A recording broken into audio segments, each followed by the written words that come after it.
मनश्चेन लग्नं गुरोरङ्घ्रिपत्ने ततः किं ततः किं ततः किं ततः किम्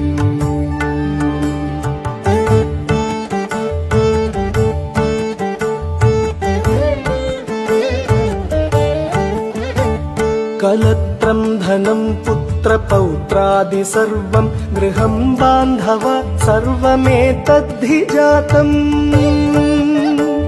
मनश्चेन्न लग्नं गुरोरङ्घ्रिपत्नी ततः किं ततः किं ततः किं ततः किम्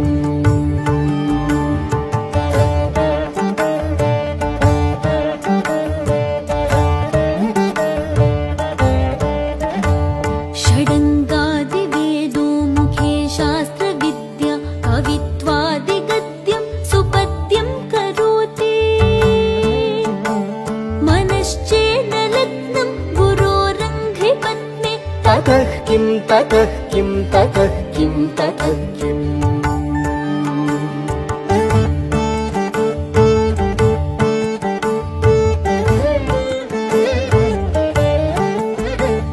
विदेशेषु मान्यः स्वदेशेषु धन्यः सदाचारवृत्तेषु मत्तो न चान्यः मनश्चेन्न लग्नं गुरोरङ्घ्रिपत्नी ततः किं ततः किं ततः किं ततः किम्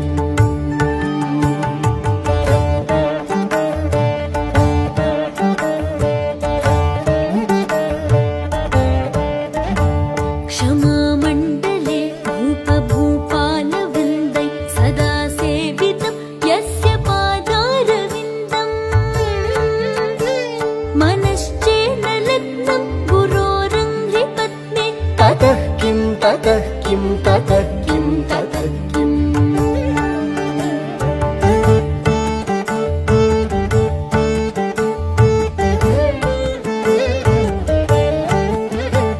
यशो मे गतं दिक्षु दानप्रताप जगद्वस्तु सर्वं करे यत्प्रसादात्